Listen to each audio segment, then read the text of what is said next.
Boa tarde, pessoal. A gente vai dar início aqui à parte de gases clássicos, tá, da disciplina.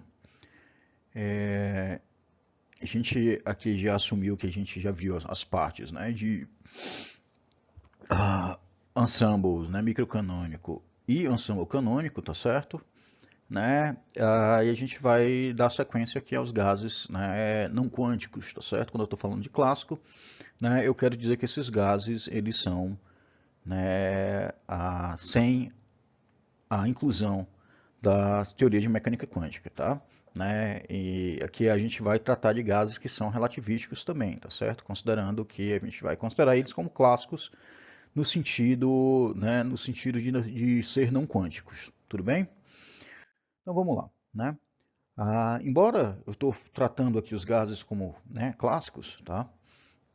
A nossa derivação, né, ela é mais simples, tá? Se a gente considerar que é um tratamento, né, via mecânica quântica, tá? Parece contraditório, né? Mas a gente vai depois chegar no limite clássico, tá? E aí vai ver que as nossas contas realmente elas têm validade, tá?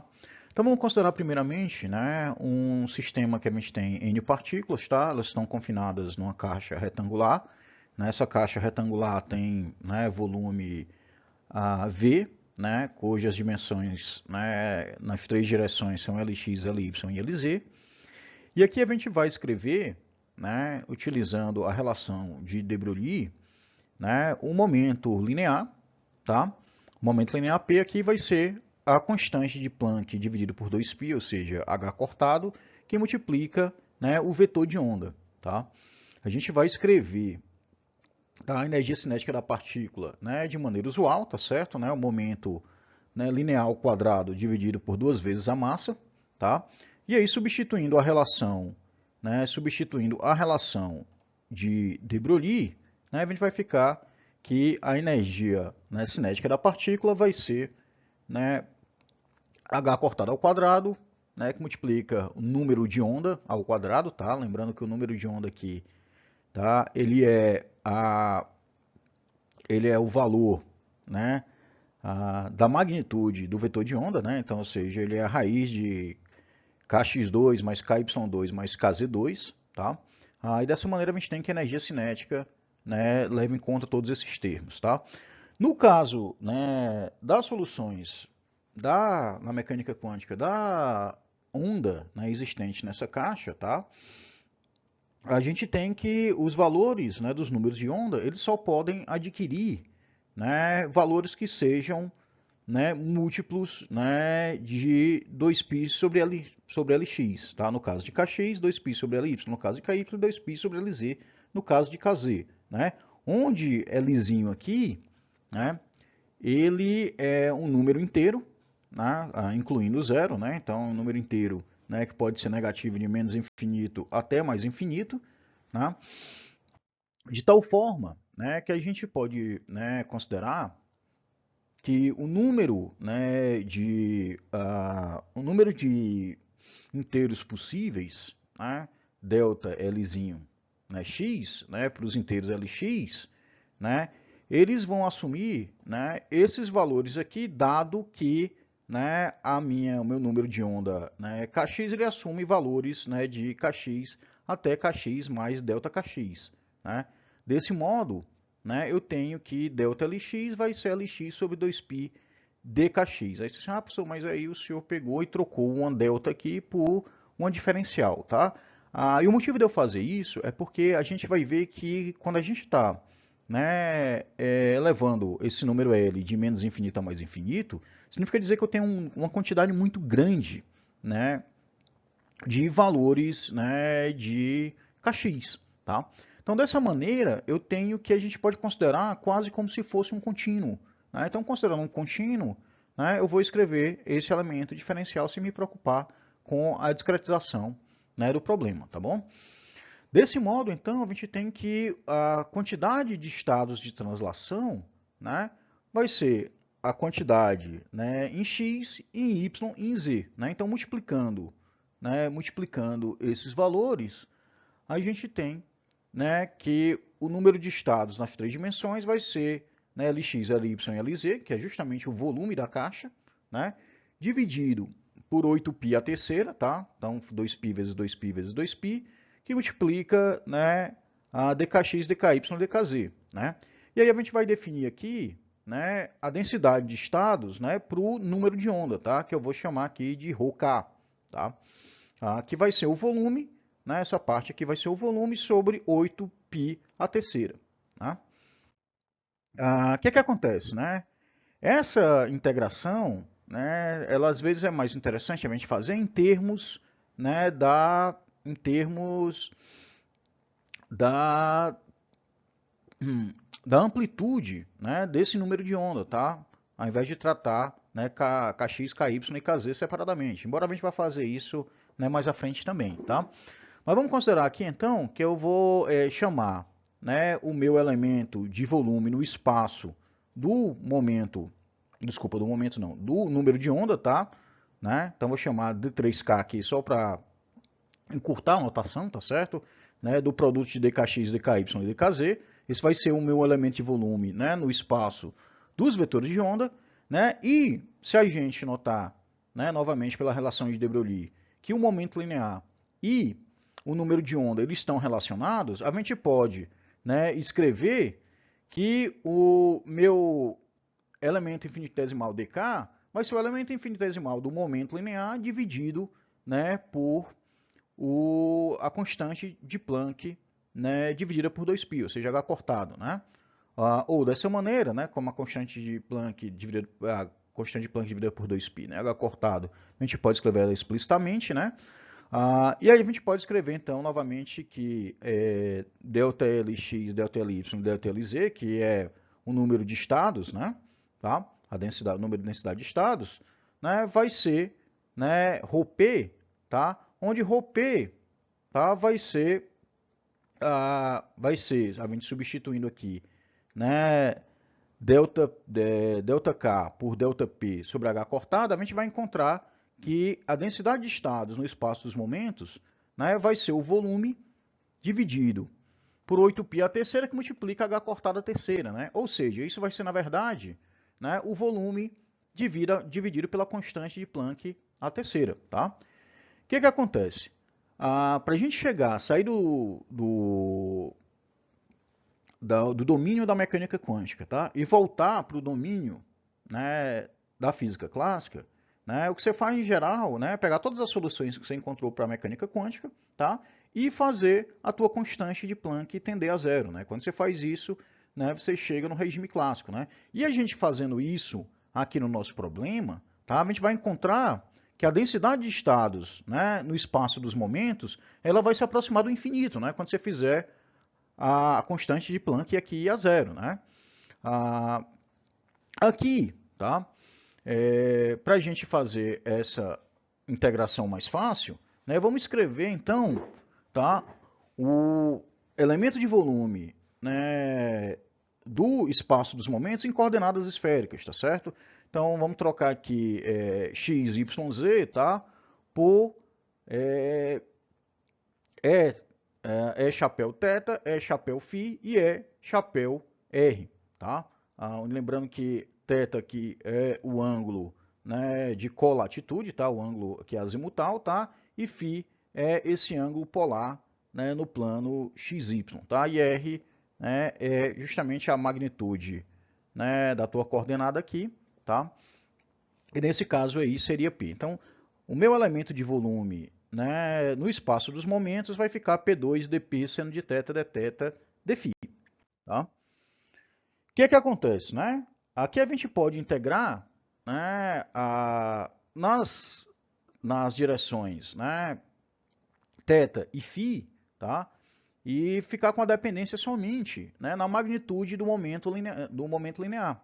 Tá? Então, integrando aqui, né, θ de 0 até π, né? Então, só retornando aqui de 0 até π, né? E integrando aqui o ângulo polar de 0 até 2π. Né? Fazendo essa integração, a gente vai encontrar, né, que a gente vai encontrar, né, que vai dar 4π, tá certo? E aí a gente tem que nossa densidade de estados aqui, por um momento, né, o meu G de P, quando o momento varia de P até P mais ΔP, mais dP, desculpa, né, essa é uma densidade de estados, né, no espaço dos momentos, a gente pode escrever ela como sendo V, né, dividido pela constante de Planck, a terceira, né, que multiplica 4π, né, tá? 4πp2, desculpa, né? Dessa maneira, né, a gente vai poder agora proceder, né, para escrever agora, né, a Hamiltoniana do sistema e proceder da maneira como a gente fez, né, no ensemble canônico. Tá? Que acontece? Né? Então vamos pegar aqui uma partícula, né, que está presa aí nessa caixa. Tá? A gente tem que o Hamiltoniano do sistema é um Hamiltoniano, né, simples, usual, tá certo? Você tem, né, a parte translacional, tá certo? Né, somatório de P2 sobre 2m, né, aqui somado em todas as partículas do sistema, mais a energia potencial, né? E essa energia potencial, tá? Ela pode conter, né, termos que são de energia, né, termos de forças externas, tá certo? Da energia potencial externa, e também pode conter termos das interações, né, dentro do sistema, tá? Das interações, né, do próprio sistema, né, seja da partícula I com a partícula J, tá? Então, dessa maneira, a gente tem que o Hamiltoniano total do sistema é isso daqui, e aqui a gente pode considerar ainda que esse sistema pode ser não conservativo, né, no sentido de que a Hamiltoniana depende explicitamente do tempo aqui na energia potencial, tá? O que acontece, né? Aqui vamos começar a fazer as considerações, tá certo? Se o nosso gás, né, for diluído, tá, o suficiente, a gente pode supor, né, que a interação entre as partículas, né, elas podem ser ignoradas, né, e a gente pode então depois só acrescentar, né, à medida que a gente quiser que esse gás, né, seja mais concentrado, tá, que é o que a gente vai fazer mais à frente quando tiver, né, ainda nesse capítulo, tá? Mas na outra sessão, a gente vai considerando, né, gases reais, tá certo? Mas a gente pode, então, considerar, se o sistema for diluído, a interação entre as partículas é zero, tá? A gente ficaria somente com uma força externa, que a gente vai fazer um exemplo também mais à frente. Tá? O que acontece? Né? Então, vamos considerar aqui que cada partícula, tá? Como a gente tem, né, a gente tem uma infinidade, né, de valores de momento, a gente também tem uma infinidade de valores de energia, né, do nosso sistema, tá? Variando de epsilon até epsilon mais d epsilon, tá? Então, desse modo, né, a gente vai dizer que cada partícula tem uma energia, né, epsilon, tá? De tal forma que a gente vai denominar, né, epsilon 1, epsilon 2, epsilon j, né, de tal forma, até epsilon infinito, né, como a gente disse, tem infinitas possibilidades, né, a gente vai considerar que a epsilon 1 é menor ou igual a epsilon 2 e assim por diante, tá? De tal forma, né, que a gente vai supor aqui, né, que o nosso sistema, né, o nosso gás, ele está em equilíbrio termodinâmico, tá certo? Para que a gente possa e está submetido a um banho térmico, tá? Uma temperatura fixa T, tá? De tal forma que a gente possa utilizar o ensemble canônico. Tá? Nesse caso, né, a gente vai determinar um microestado, né, de energia do gás, tá certo?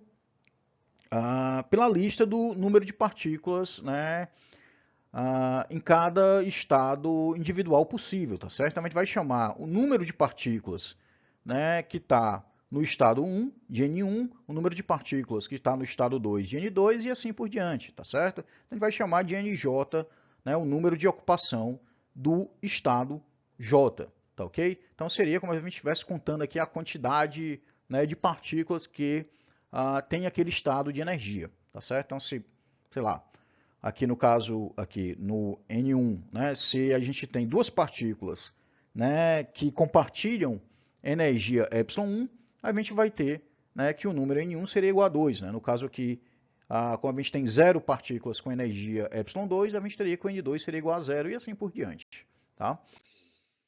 Então, o que acontece? Né? A gente vai a gente vai determinar a energia, né, do nosso gás, tá? Simplesmente somando, né, o número de ocupação em cada estado e multiplicando pelo valor da energia desse estado, né? Então, nosso estado de energia do sistema, tá? Né, que tem esses números de ocupação, N1, N2, né, NJ, NJ mais 1, né, vai ser o somatório, né, de NJ, EJ, né? Tá? Onde essa soma é feita sobre todos os estados, né, individuais de cada uma das partículas, tá certo? Né? Como o gás ele tem um número fixo de partículas, a gente tem obrigatoriamente, né, que o número total, né, de partículas, né, vai ser, né, a soma do número de ocupação dos estados, né, como é de se esperar, tá certo? Né? Já que a gente não está a gente está no ensemble canônico, tá certo? Então o número de partículas ele é conservado aqui, tá? A gente não está criando, né, e nem não está criando nem sumindo com partículas, tá certo? Ou nem está recebendo e nem doando partículas, né, para o outro subsistema, tá certo? Né, que compõe o sistema como um todo. Tá? Então, nesse caso, essa vai ser a nossa condição de normalização aqui do número de partículas, tá? Que é um número fixo, né? Então, vamos lá. Aqui a gente vai considerar, né, como a gente tinha feito até então no ensemble, né, nos ensembles canônico e microcanônico, a gente vai considerar aqui que a gente tem partículas que são distinguíveis, tá certo? Né, ou seja, essas partículas elas são numeráveis, né? Então posso dizer aquela partícula 1, a partícula 1, a partícula 2, a partícula 3, até a partícula n, né? E nesse caso, né, a gente tem, né, a gente tem uma maneira de contar, né, os estados individuais que a gente aprendeu lá atrás, né? Então a gente tem que o número de estados individuais aqui vai ser ômega, né, que vai ser, né, o número total de partículas fatorial dividido pelo número de ocupação fatorial, né, multiplicado assim por cada um, né, e a gente vai obter, né, essa combinatória, né, dos estados, do número de estados de ocupação, né, do nosso sistema, tá certo? Aqui, né, esse número de estados ele vai ser importante, tá certo? Que a gente vai ter que considerar, para a gente considerar a nossa função de partição do gás, tá? Então, nesse caso aqui, como as partículas são distinguíveis, né, cada arranjo, né, que o gás tem, né, N1 partículas no estado 1, N2 partículas no estado 2 e assim por diante, né, vai corresponder a um estado, né, distinto do nosso gás, tá certo? Então, essa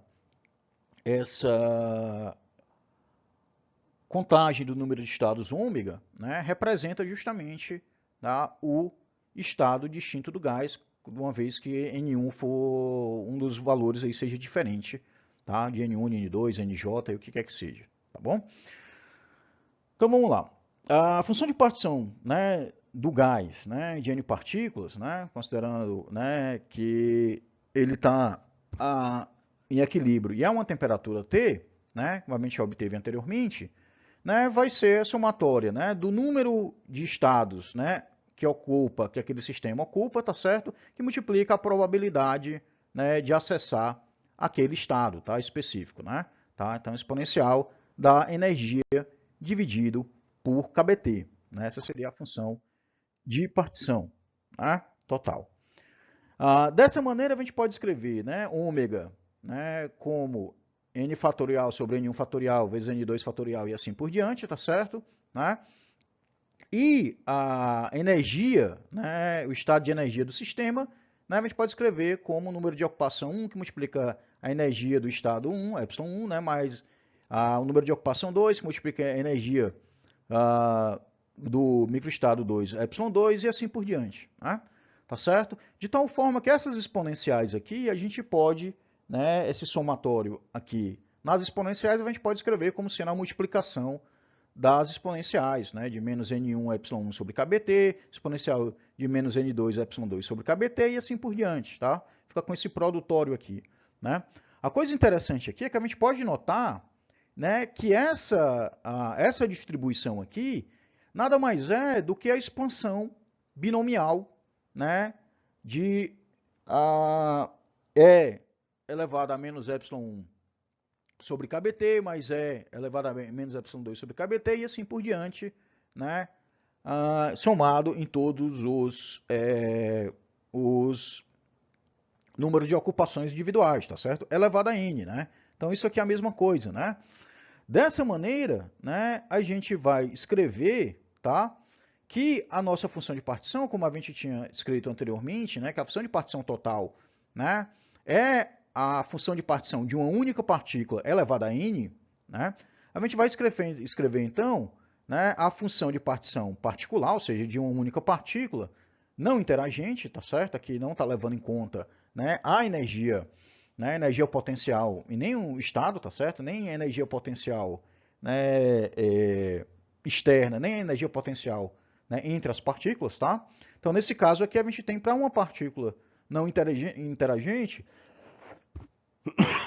desculpa, a energia, desculpa, a função de partição, né, individual, tá, vai ser o somatório, né, dos pesos da probabilidade, né, de encontrar a partícula em cada uma, né, desses microestados, né, de energia EJ, tá, somado em todos esses microestados, né, de maneira usual como a gente tinha feito anteriormente, tá. Então, o que é que acontece, né? A probabilidade, né, da gente encontrar, né, o gás no estado específico, né, dado um conjunto de número de ocupação, né, vai ser, né, a probabilidade de você encontrar o sistema naquele microestado de energia E, tá certo? Vezes a quantidade de vezes que esse microestado ocorre, né, dividido, né, pela condição de normalização, que é, né, a nossa função de partição total, o Zn, né, tá? Substituindo aqui, né, o nosso ômega, tá? Substituindo, né, o número de estados aqui, né, em termos, né, de Nzão, né, do número total de partículas, N1, N2 e assim por diante, tá? A gente vai encontrar, tá, essa expressão aqui, né? Que, né, a gente pode, né, embora a gente tenha sido um cálculo que a gente fez, tá certo? Mas só relembrando, né, a gente pode obter um número médio de ocupação, né, se a gente perceber que se a gente derivar, né, a função de partição total, tá, em função do valor de energia epsilon, epsilon-j, tá, a gente vai encontrar, né, derivando, né, as exponenciais ali, que é a única coisa que tem epsilon-j, tá?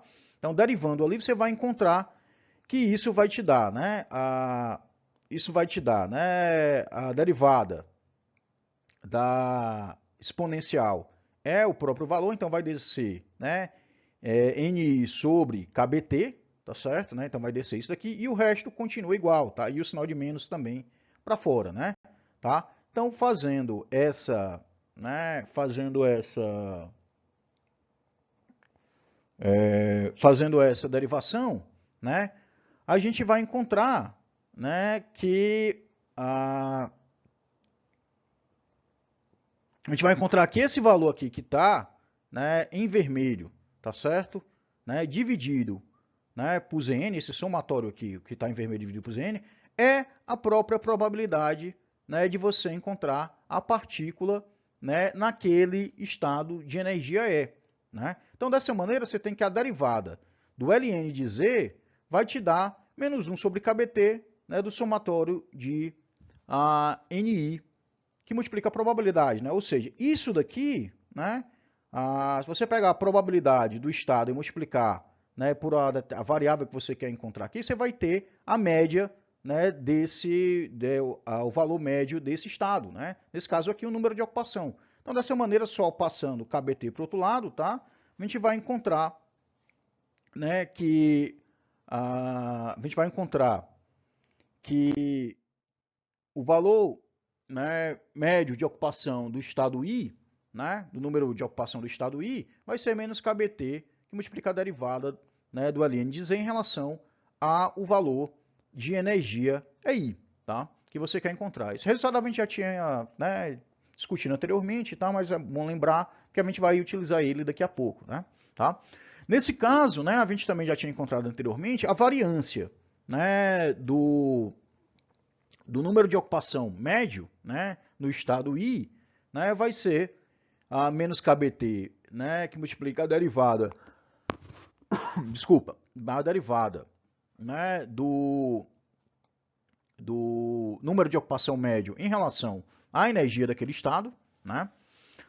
E aí a gente vai encontrar, né, que, como era de se esperar, tá, que o número de ocupação médio, né, que vai ser menos KBT de DE ln de Z1 elevado a N, tá, onde Z1 aqui, tá, é a função de partição de uma única partícula, tá certo? Né? A derivada do ln aqui, né, a derivada do ln aqui de Z1, né, fica o inverso de Z1, tá certo? Tá aqui, né? Esse N vem para frente aqui do ln, tá certo? Então ele vem para cá, né? Então vai ficar N sobre Z1, né, derivada, né, de Z1, tá? E Z1, por sua vez, tá, é somatório de exponencial de menos epsilon i sobre kBt, né? Então a gente vai encontrar no final das contas que o número de ocupação médio vai ser o número total de partículas que multiplica a probabilidade de você encontrar, né, o sistema, né, naquele estado de ocupação, como é de se esperar, né? Então, como esse resultado era de se esperar, então a gente só, né, chegou no fim, né, do nosso círculo, tá certo? Né? Então, no final das contas, a gente só está ajustando aqui a nossa teoria, tá? Que a gente já tinha feito anteriormente, mas é bom lembrar, né? Então, vamos entrar aqui na descrição, né, da estatística de Maxwell-Boltzmann propriamente dita, tá? Então, a gente vai chamar de estatística de Maxwell-Boltzmann, tá? O sistema cujo número médio de ocupação do estado individual, ele não depende, né, do estado das outras partículas, tá? Uma vez que a gente desprezou a interação entre elas, tá certo? Então, quando você vai desconsiderar a interação entre as outras partículas, né, a gente vai chegar nessa estatística de Maxwell-Boltzmann, né? Que aí parece claro, né, com coisas que a gente aprendeu lá em Física 1, né? Tá? Aprendeu lá no ensino médio, né? Que justamente é uma partícula, um sistema onde você tem partículas, né, que não interagem umas com as outras, né, exceto quando elas colidem, né, no caso, né, serão das premissas do gás ideal, tá certo? Né? E aí a gente vai encontrar que é justamente isso que a gente está buscando, né? Mas a gente vai por outro caminho, né? Tá? Então, o que é que acontece? A energia média do gás, né, vai ser, né, o número de ocupação médio, né, vezes a energia daquele estado, tá certo? Somado isso, né, em todos os estados, tá? Todos, desculpa, os microestados do sistema, né? A gente tem, né, então, que a função de partição, né, do gás clássico, né, que eu chamei aqui de zelinha, e eu vou te dar um motivo já claramente porque é que eu estou chamando de zelinha, tá? Vai ser, né, a função de partição, né, de uma única partícula, tá, que é o somatório exponencial de menos epsilon j sobre kBt, somado de j em cima, né, de todos os estados, tá, elevado ao número total de partículas, né, que a gente vai chegar, né, a gente chegaria a essa designação, tá certo? Né? Somando agora, né, o J1, J2, J3, J4, né, para cada uma das partículas, tá certo? Né? Seria outra maneira de escrever essa função de partição, né, desse sistema, tá certo? O que acontece? Né? Acontece que quando o Boltzmann estava fazendo, né, e o Gibbs estavam fazendo esses estudos em termodinâmica e estatística, eles viram, né, que você não pode considerar que no sistema clássico as partículas elas são, né, inumeráveis, tá?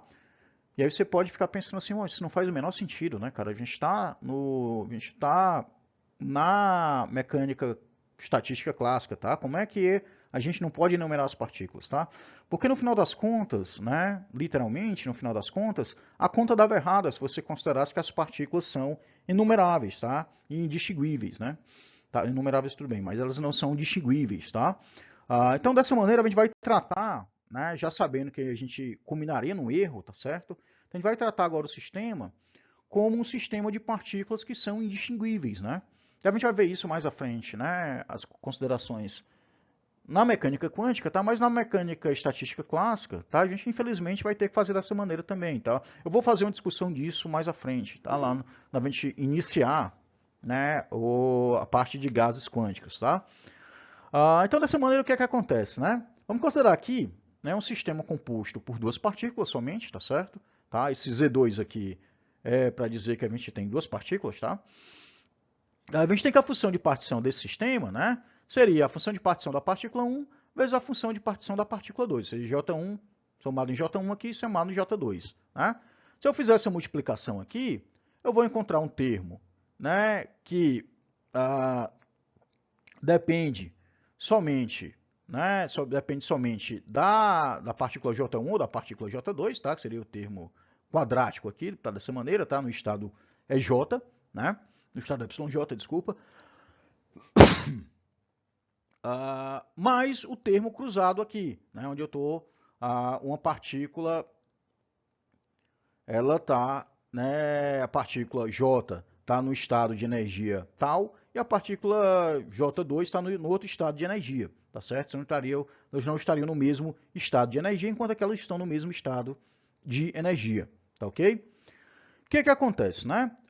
Se as partículas forem idênticas, tá, a gente vai ter que acrescentar aqui, tá, nesse somatório aqui, a gente vai ter que acrescentar, né, um fator de degenerescência, tá, dividido por 2 vezes fatorial, tá, que é justamente a quantidade de permutações, né, que pode ocorrer desse sistema, tá?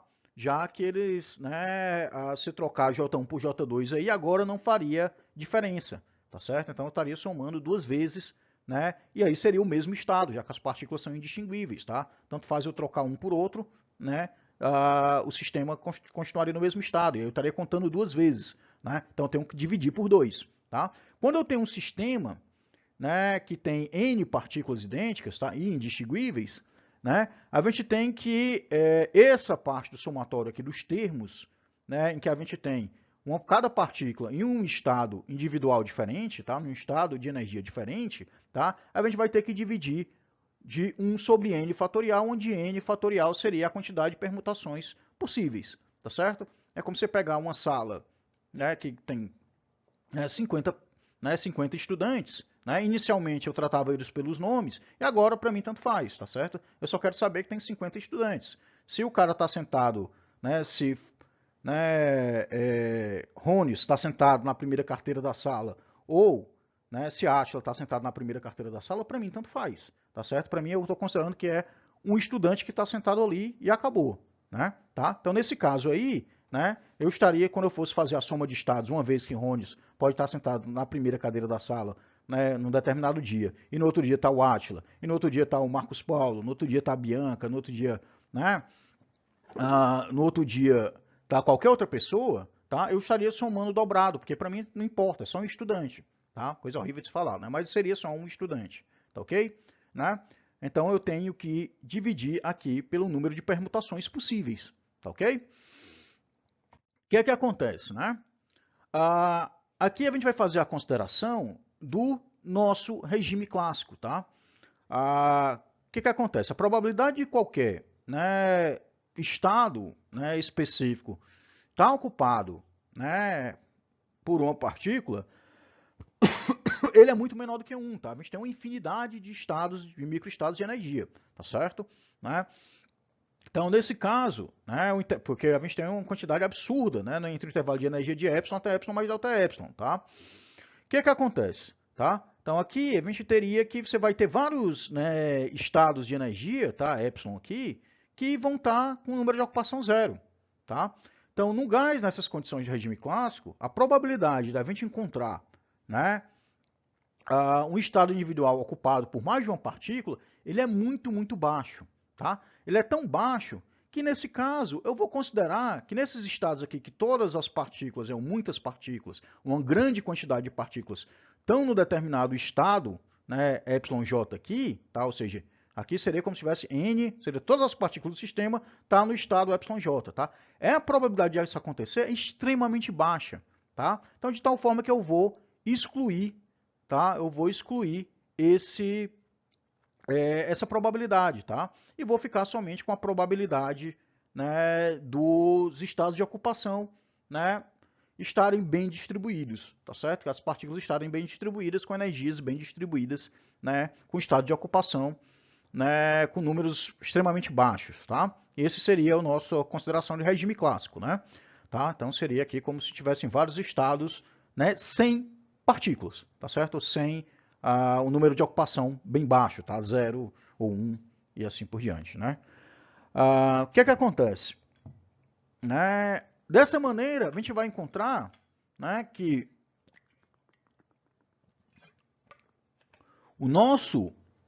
a nossa função de partição total, tá? Ela vai ser, né, 1 sobre n fatorial que multiplica, né, isso daqui, né, é justamente o Z1 elevado a n, tá certo? Que, se você quiser escrever de outra maneira, isso daqui é o próprio, né, Z1 elevado a n, que seria o que a gente chamou de Z' n, tá? Seria a função de partição aqui quando você tem partículas que são distinguíveis, tá? E aí você elimina esse termo aqui, né? Tá ok? E aí vai ser dividido aqui por n fatorial. Então vamos lá, né? Então vamos passar aqui para a função de partição de uma única partícula, e aqui a gente vai agora, né, não se restringir tanto à partícula, né, não ter interação, né, não ter interação, tá? Então vamos começar aqui, que a função de partição da única partícula, né, vai ser Z1 somatório exponencial de menos epsilon j sobre kBt, né? E para partículas que têm uma estrutura interna, tá? A gente vai acrescentar aqui, né, uma energia, né, potencial, tá certo? Né? A gente vai acrescentar aqui, né, desculpa, para partículas que não têm estrutura interna, tá? A gente tem que essa energia potencial aqui é a energia potencial externa, tá? No caso das partículas que têm uma estrutura interna, por exemplo, aqui, digamos que a gente tem uma molécula diatômica, né, por exemplo, né, tá? Ou você tem, sei lá, um núcleo atômico que é formado por prótons e nêutrons, tá? Ou ainda você tenha um nêutron que é formado por quarks e assim por diante, tá? Então, nesse caso em que você tem uma energia interna de formação, né, você tem, no caso, por exemplo, de partículas subatômicas, né, você tem uma energia nuclear de ligação, né, ou no caso, né, de moléculas, você tem uma energia de ligação entre as moléculas, ou entre os átomos formando a molécula e assim por diante, tá? Mas a gente tem que a nossa energia interna total vai ser epsilon, que vai ser o epsilon, né, de translação mais, né, o potencial externo, tá? Mais a força externa, mais uma energia interna de formação, tá? Então, dessa maneira, a função de partição da partícula, né, ela vai ficar, né, somatório, né, de exponencial aqui. O nosso epsilon a gente vai substituir, né, por o epsilon, né, de translação e de forças externas, mais a energia, né, de formação interna, tá? Que aqui a gente pode, então, separar a exponencial e escrever isso como um produtório, tá? E aí fica fácil a gente ver que isso aqui tem cara de uma função de partição, isso aqui tem cara de outra função de partição, né? Então, a vantagem aqui do ensemble, né, canônico é que a gente vai poder escrever que a função de partição, né, vai ser uma função de partição para cada, né, energia possível do sistema, tá? Então, por exemplo, aqui a gente vai escrever que essa daqui vai ser a função de partição relativa ao movimento de translação, tá? E interação com as forças externas. E essa daqui vai ser, esse zint aqui, vai ser a função de partição relativa à energia interna das partículas, tá? Dessa maneira, a função de partição da partícula, né, Z1, vai ser Zzinho, que é a função de partição, né, para a translação e para as forças, né, externas, que multiplica a função de partição da energia de formação das partículas, né, tá? De modo semelhante, a gente pode decompor, né, a parte da energia da função de partição, né, do movimento de translação e das forças externas, tá? E pode escrever, né, Zzinho como sendo, né, a função de partição de translação que multiplica a função de partição, né, do potencial das forças externas e ainda vezes a função de partição da energia de formação, da energia interna de formação, tá certo? Né? A função de partição, então, né, Z pode ser escrita a função de partição, né, da partícula, né, pode ser da partícula, né, desculpa, da translação e, né,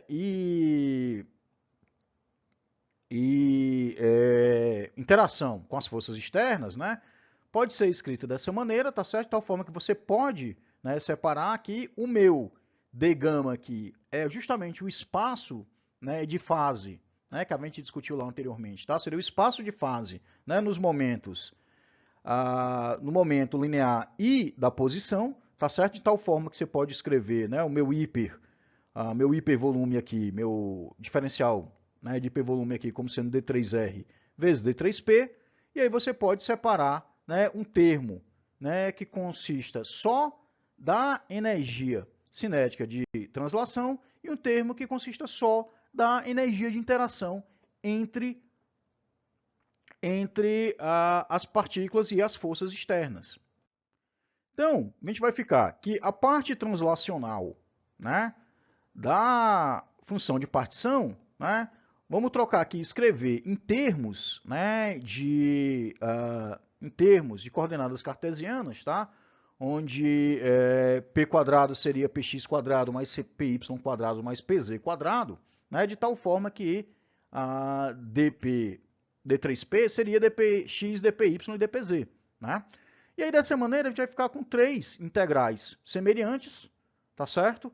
Né? Que basicamente são, né, a função gaussiana, tá?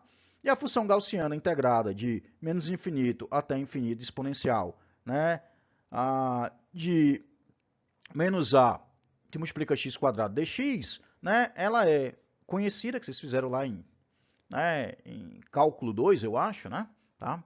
Cálculo diferencial integral 2, ela é raiz, né, de π sobre A, onde A aqui para a gente seria 2 vezes a massa que multiplica kBt, né? Tá? Opa, desculpa, o inverso disso, né? O A seria aqui o inverso disso, né? Então, dessa maneira, a gente encontra que a função de partição translacional, né, é facilmente calculada, tá? Nas três dimensões aí, ela vai ser 1 sobre a constante de Planck, a terceira, que multiplica, né, 2π, que multiplica a massa, que multiplica a constante de Boltzmann, que multiplica a temperatura, elevado a 3 meios, né? Nesse caso, né, a gente tem ainda a função de partição, né, da interação das partículas com o campo externo, né? No caso aqui, né, do campo externo, tá, ele ser, né, zero dentro da caixa e infinito fora da caixa, né, a gente pode escrever essa função de partição dessa maneira, tá certo? Obviamente, se fosse um outro tipo de potencial, tá? Por exemplo, digamos que você tivesse, né, ao invés de um poço, né, retangular aqui, você tivesse, por exemplo, né, o oscilador harmônico quântico em 3 dimensões, por exemplo, ou você tivesse uma outra geometria, tá certo? Ou um outro potencial, tá certo? Né, um potencial quadrático, o que quer que fosse, né? E aí você ia inserir, tá, esse potencial aqui no seu cálculo, né, da sua função de partição. Essa integral aqui é feita de menos infinito até mais infinito, tá? Em x, y e z. Né? E obviamente você vai integrar, para você integrar isso, vai depender da forma do teu potencial, né? Vai depender como é mais fácil você fazer essa integração, tá? No caso aqui que a gente está tratando, né, que é, né, uma caixa de lado Lx, Ly e Lz, tá? Eu estou considerando aqui que dentro da caixa a energia potencial é zero, tá?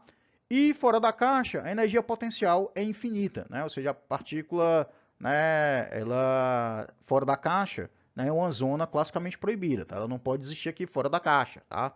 Okay? Lembrando aquelas questões de, né, mecânica clássica, de física 1, tá? Você teria uma velocidade aí imaginária, o que não faz sentido físico, né? Tá? Então, para ter sentido físico, né, a partícula só existe aqui nas limitações, né, de onde existe a caixa. Né? Dessa maneira, né, se você pegar aqui, né, e fizer exponencial de u quando ele vai para o infinito, exponencial de alguma coisa para elevado a menos infinito aqui, tá? Ela vai para zero. Né? Ou seja, essa exponencial aqui só existe, né, dentro da caixa. Tá? E dentro da caixa, né, essa energia ela é zero. Né? Tá? Então, exponencial de 0 a 1, você vai integrar aqui no volume, né? D3R, que dá justamente o volume da tua caixa V, né? Então, dessa maneira, a tua função de partição de uma única partícula, tá? Vai ficar isso daqui, né? O volume dividido pela constante de Planck, a terceira, né? Que multiplica, né, 2π mkBT elevado a 3 meios, tá? O que é que acontece, né? Então, pronto, a gente tem a função de partição, né, individual, né? Basta agora a gente substituir, né, na função de partição total, tá? E fazer a conexão com a termodinâmica. A conexão com a termodinâmica aqui, ela é bem simples, né? No ensemble canônico, a gente faz através da energia livre de Helmholtz, né? Então, a conexão com a termodinâmica aqui, a gente vai fazer, né, que a função de energia livre de Helmholtz vai ser menos kBT ln da função de partição total, né? Onde a função de partição total aqui, né, para o caso de partículas, né, no caso de partículas aqui não interagentes e indistinguíveis, né? Então vai ser z sobre n fatorial, ou seja, zzinho n elevado a n sobre n fatorial, né? Dessa maneira aqui a gente vai ficar que a função, né, a de Helmholtz vai ser menos kBT n ln de zzinho mais kBT ln de n fatorial. E aqui a gente pode, né, considerando que o número de partículas é um número muito grande, a gente vai fazer a aproximação, né, de Stirling, tá? Aqui eu estou fazendo a aproximação fraca, tá? Então, lembrando que, né, logaritmo neperiano, né, de A fatorial, quando A é um número muito grande, vai ser aproximadamente A que multiplica o ln de A menos, né, menos A, tá? Então, nesse caso aqui, seria ln de n fatorial, seria ln de n menos n, tá? Aí tem aquele outro termo lá que a gente, né, nunca usa, tá? Mas aí, se vocês quiserem dar uma olhada lá, vocês voltam lá para a aula que a gente discute isso, tá bom? O que acontece, né?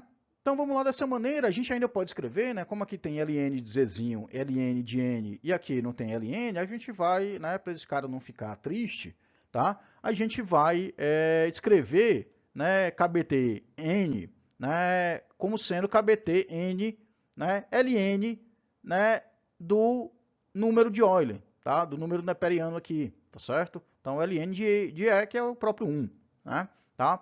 Dessa maneira, a gente vai encontrar, né, esse sinal de aproximado aqui é porque a gente fez a aproximação de Stirling, tá? Para um número muito grande de partículas, tá? Então, a função de Helmholtz, né, vai ficar menos kBT n ln, né, do número de Euler, que multiplica o volume dividido por n, né, sobre a constante de Planck a terceira, que multiplica lá 2π mkBT elevado a 3 meios, né?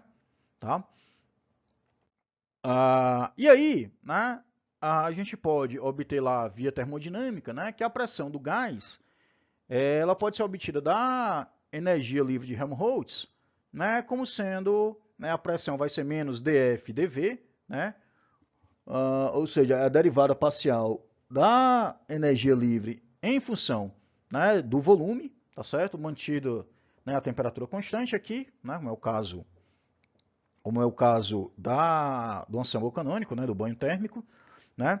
Também substituindo aqui, né, aquele sinal de menos morre, né, vai ficar a derivada, né, do volume. A única coisa que depende do volume é esse cara aqui, né? E aí você vai encontrar, né, inclusive você podia, né, estender né, escrever esse ln como a soma dos ln's, né, esse ln do produto como a soma dos ln's, né, para obter mais fácil, tá? O que eu não fiz aqui para economizar espaço, tá? Mas a tua pressão, você vai encontrar que essa pressão vai ser igual a n kBT sobre o volume, né? Ou seja, né, a pressão vezes o volume vai ser igual ao número de partículas que multiplica a constante de Boltzmann, que multiplica a temperatura, que é justamente a equação de estado do gás ideal que vocês aprenderam lá no ensino médio, né? Ou seja, né, nossas considerações aqui para a estatística de Maxwell-Boltzmann, elas levam que o nosso gás tratado aqui é um gás ideal, tá?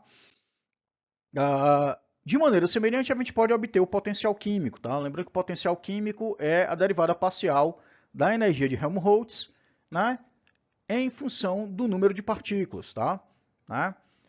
Então, fazendo essa derivada, a gente tem que a gente vai encontrar, né, que o potencial químico para esse problema, né, é dado, né, por isso daqui, tá? Por fim, né, a gente pode obter energia aqui de duas maneiras, né?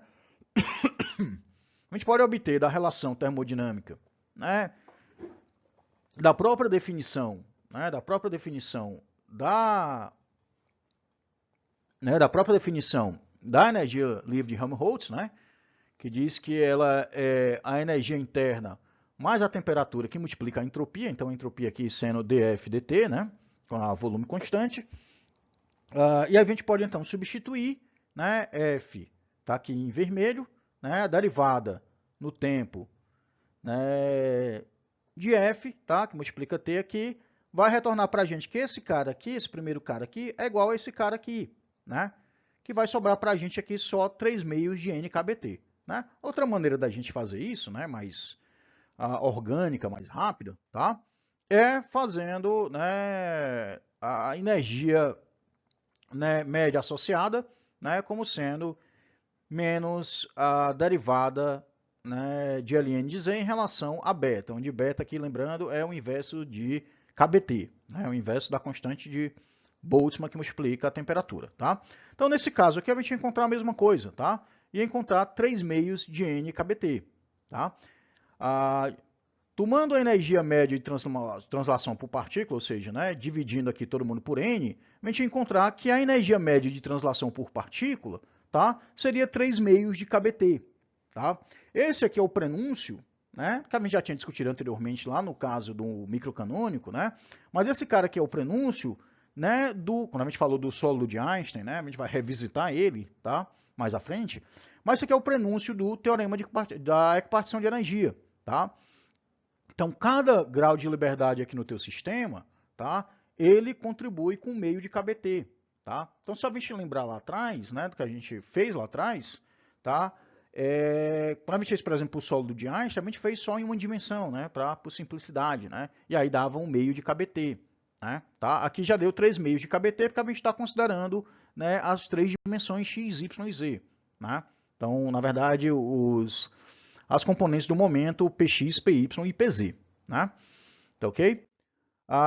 Isso daqui também, né, é um prenúncio da lei de Dulong-Petit, né? Então lembra lá que a gente quando fez com o sólido de Einstein, tá, das energias de translação, tá, considerando, né, os osciladores, né, harmônicos, né? A gente encontrou lá, né, deveria encontrar 3 meios de KBT, né? Tá? Então, a gente só voltando aqui, a capacidade calorífica, né, obtida de maneira usual, é a variação da energia em relação à temperatura, tá? Vai dar 3 meios de NKB, né? E o valor do calor específico, né, dividido a capacidade calorífica pelo número de partículas, vai dar 3 meios de KB, né? O calor específico a volume constante, obviamente, né? Tá? Esse valor, né, 3 meios de KB, né, se a gente for pegar, né, na lei de Dulong-Petit, né, a lei de Dulong-Petit ela afirma, né, que à medida que a temperatura cresce, tá certo? O calor específico, né, dos sólidos, ela atinge um valor, né, constante, né, na maioria dos elementos químicos, tá certo? Né, mais próximo disso aí, 3 kBt, tá certo? Né?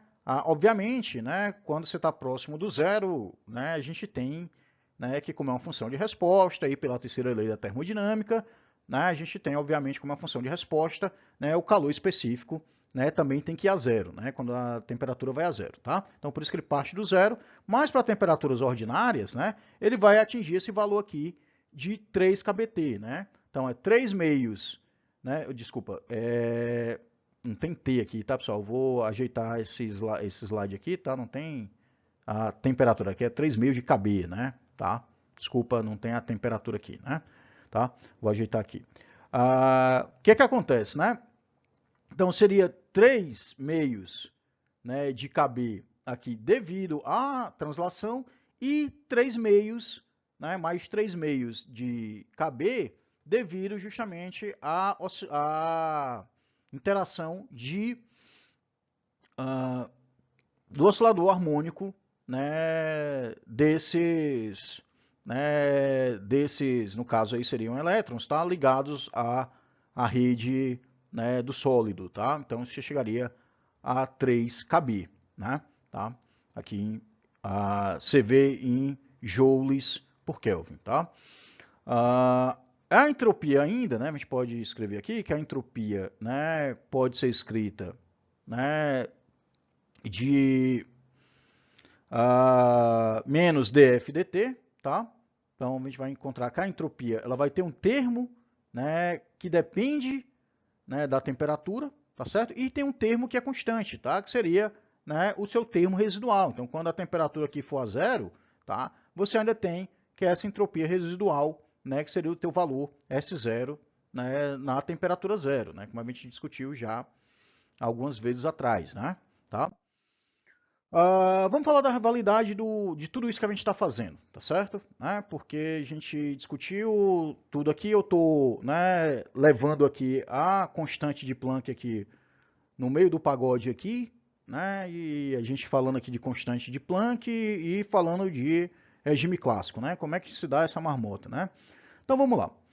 A condição que a gente tem para o regime clássico, né, é que a probabilidade de qualquer estado individual, de ele estar ocupado, né, por mais de uma molécula, ele deve ser muito pequeno, tá? Por conta justamente que, né, a gente tem uma quantidade grande de estados entre epsilon e delta epsilon, tá?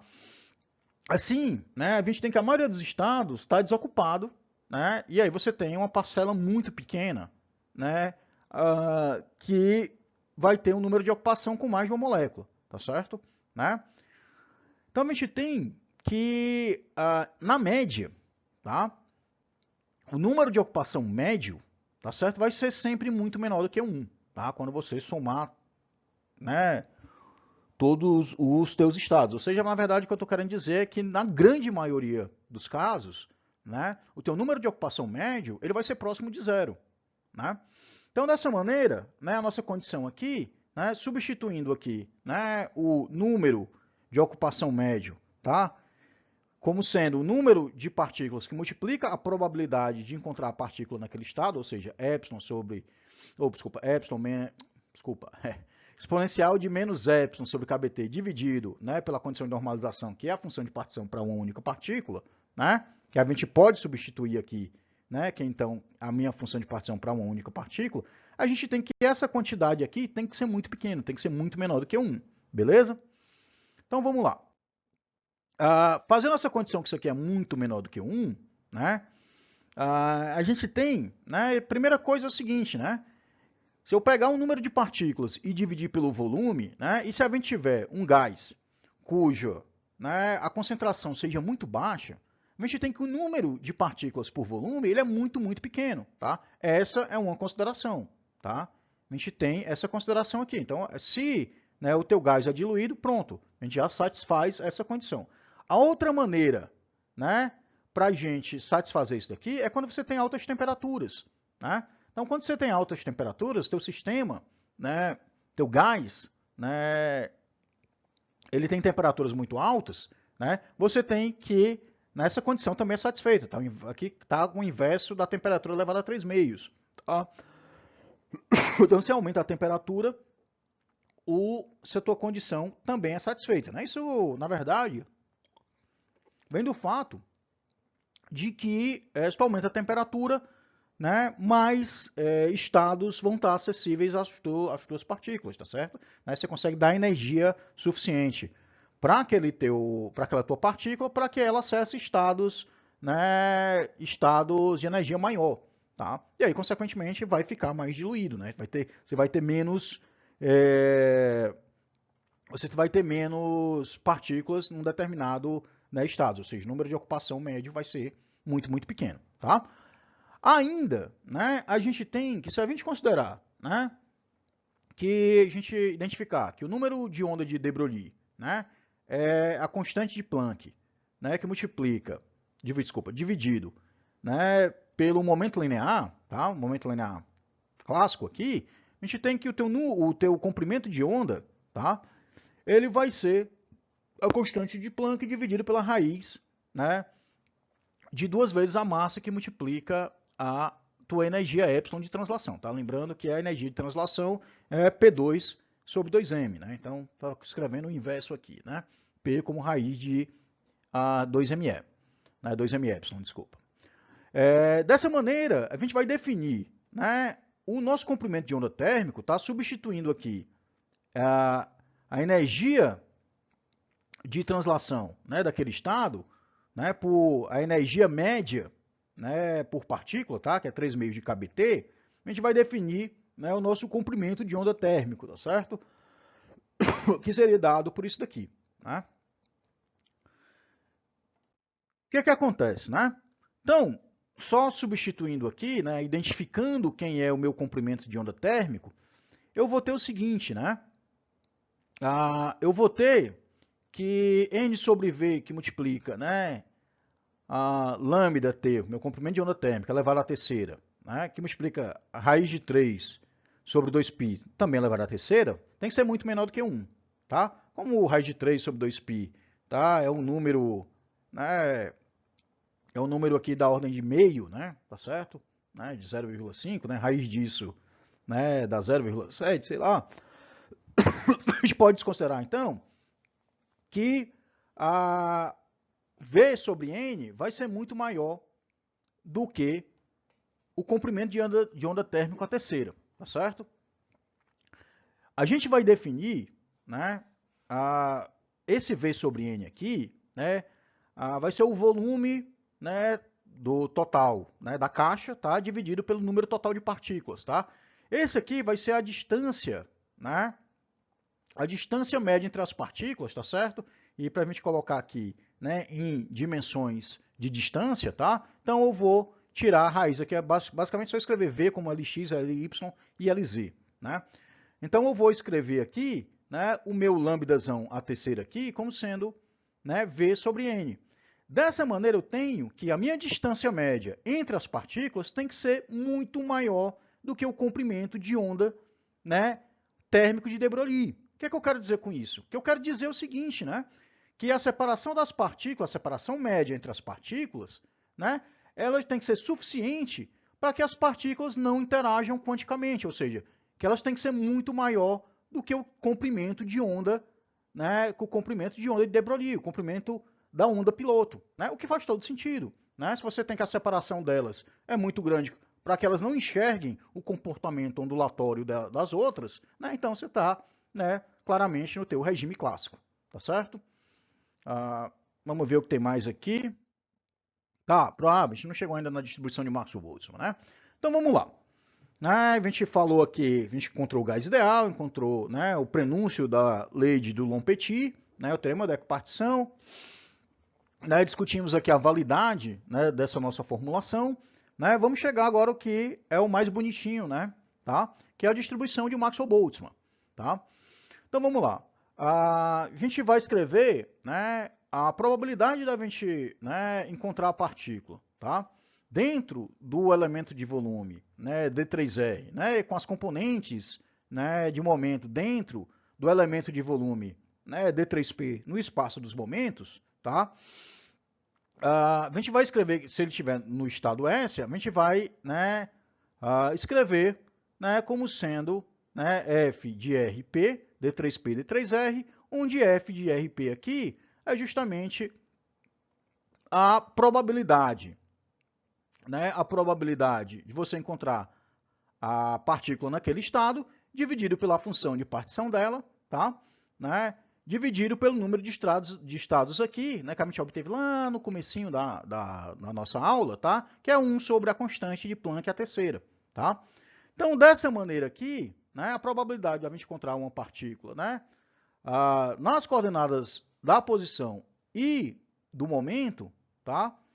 Vai ser escrito dessa maneira aqui. Eu vou aqui separar, né, a nossa função de partição, né, individual da partícula aqui, tá? Como sendo a função de partição devido à translação que multiplica a função de partição devido à interação, né, das partículas com as forças externas ao sistema aqui, tá ok? Então vamos lá. Dessa maneira, né, a gente tem, né, substituindo, né, o que a gente encontrou anteriormente, né, a função de partição, de translação e a função de partição, né, da interação com as forças externas, explicitamente, né, a gente vai obter, né, essas duas variações aqui, tá? Em D3P e em D3R, né? De tal forma, né, que a gente escrevendo aqui, né, supondo que a gente não tem campo externo, tá? Lembrando que o campo externo aqui é 0 para dentro da caixa, né? Aí, de tal forma, a gente possa integrar aqui, essa integral aqui se transforma no volume, né, que é o que está aqui, tá certo? Ela se transforma no volume. A gente tem que a nossa probabilidade de encontrar a partícula naquele estado S, né, dentro da caixa e dentro dos estados de momento linear, vai ser isso daqui, né, exponencial, né, de menos P2 sobre 2mKBT dividido por 2πmKBT elevado a 3 meios, né, que multiplica D3R sobre V, que multiplica D3π. Aí aqui é interessante a gente voltar para coordenadas, a gente poderia voltar para coordenadas esféricas, né, para ficar mais fácil de calcular essa integral. Ou se a gente quiser calcular separadamente, tá? Né, a gente pode integrar, né, independentemente, tá certo? Né? E cada parcela aqui, né, para cada valor de momento, colabora com essa quantidade, né, de probabilidade aqui, tá certo? Né? No caso de uma distribuição de gaussiana, né, com valor, né, médio zero, tá certo? Ou seja, metade das partículas está se movendo para um lado, tá certo? Metade das partículas está se movendo para o outro. Né? Ou seja, você tem partículas que têm momento negativo e partículas, a mesma quantidade que tem momento positivo, tá certo? Então, nesse caso, né, a nossa gaussiana tem valor médio, né, PJ0, tá? De tal forma que a variância desse nossa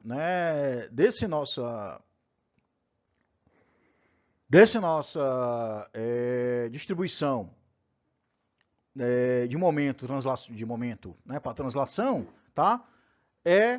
Né, desculpa, a variância aqui, na verdade, seria...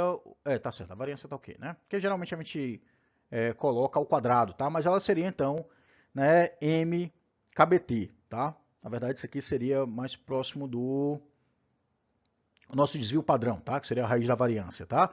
Então, isso aqui, na verdade, teria que ser sigma quadrado aqui, tá? Para cm quadrado, kBT ao quadrado também, né?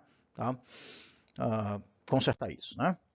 Então, o que é que acontece? Né? Se a gente escrever, né, em termos de coordenadas polares, né, fica mais fácil a gente considerar, né, somente em termos da velocidade, né, da magnitude da velocidade, ou da magnitude do momento. Né? Então, dessa maneira, escrevendo f de p dp, né, como em termos de coordenadas esféricas, né, como a gente obteve lá no comecinho, tá? E substituindo o momento pela massa que multiplica a velocidade, a gente vai encontrar que a função de distribuição das velocidades, né, vai ser dada por isso daqui, né? A m sobre 2π kBt elevado a 3 meios, que multiplica v quadrado aqui, que multiplica a exponencial de menos a energia cinética da partícula dividido, né, pela energia térmica kBt. Tá? Elas têm essa forma que, à medida que você vai aumentando, né, a temperatura, essa função de probabilidade ela vai ficando, né, mais larga, tá? E obviamente, à medida que você vai diminuindo a temperatura, ela vai ficando mais estreita. Tá? De tal forma, né, que esse valor médio, né, da velocidade do gás a gente pode obter, né, integrando, tá, a função de probabilidade aqui, né, distribuição de probabilidade das velocidades, né, e multiplicando por V, né, que essa integral aqui, né, de x3 exponencial de menos x2 dx, ela é tabelada, tá, de 0 até infinito, né, lembrando aqui a gente está integrando agora de 0 até infinito, porque a gente está integrando na magnitude da velocidade, tá bom? Então ela vai de 0 até infinito, né? Essa integral aqui é 1 meio, tá? Onde aqui eu estou escrevendo x como sendo raiz de m sobre 2kBt, que multiplica v, né? E aí, dessa maneira, a gente vai encontrar que a velocidade média das partículas no gás, tá? Ela é igual a raiz de 8 kBt sobre, né, π, que multiplica a massa das partículas, né? Vamos dar uma discutida aqui, né? coisa que a gente faz lá em Física 2, né? Sei lá, Física 1, nem lembro mais como é que a gente discute isso aqui, né? O que acontece, né? Então aqui, vocês desculpem a figura, né, que eu peguei da internet aí por preguiça, não refiz, tá, em português, mas paciência, né? Então o que acontece, né? Aqui a gente tem, né, a fração, né, de partículas, né, por metro por segundo aqui, tá? E aqui a velocidade das partículas em metro por segundo, tá? E aqui, né, para um determinado gás, tá? A distribuição, né, essa distribuição aqui, tá certo? Em diferentes temperaturas, temperatura aqui, desculpa, ele explicitou em Celsius, tá? Mas, obviamente, a gente é científico, a gente obviamente vai usar Kelvin sempre que possível, né? Tá? Mas desculpa aí mais uma vez pelo gráfico, né? Então, o que acontece, né? Essa distribuição, como a gente viu, tá? A largura dessa distribuição aqui, ela é a KBT sobre M, tá certo? Né? Quanto maior a temperatura, maior vai ser a largura da distribuição, tá certo? Então, ela se alarga, né? Então, a largura aqui na metade do máximo, tá certo? Né? Vai estar relacionada com a temperatura. Quanto maior a temperatura, maior essa largura, tá certo? Né? E, inversamente, quanto menor a massa, tá? Quanto maior a massa, vamos falar dessa maneira, quanto maior a massa, menor essa largura, o que é de se esperar, tá? Porque quanto maior a massa, maior é o fator de inércia, mais difícil é você colocar essas partículas para se movimentarem, né? Então você tem que gastar mais energia para que elas atinjam velocidades cada vez maiores, tá bom? Então faz todo sentido essa nossa interpretação, né? Tá? O que acontece, né? Vamos só dar uma discutida aqui, onde é que essa equação, né, essa distribuição de Maxwell-Boltzmann é interessante, né? Então, por exemplo, né, vamos considerar que a velocidade de escape, né, do planeta, tá? No caso aqui a velocidade de escape da Terra, tá? É aquela velocidade, né, mínima que o objeto precisa ter, né, para ser apontado, né, na direção vertical para cima, né, e conseguir, né, sair da órbita da Terra. Aqui a gente, obviamente, desconsiderando a resistência do ar, tá? Mas como aqui a gente está tratando de moléculas, tá, de partículas, né, muito pequenas, tá? A gente vai desconsiderar essa resistência do ar, porque a gente vai desconsiderar esse choque, tá? Essas colisões dessas moléculas com outras partículas aí do ar, tá certo? Né? Até porque não daria nem para a gente fazer essa análise do ponto de vista macroscópico, tá? Certo?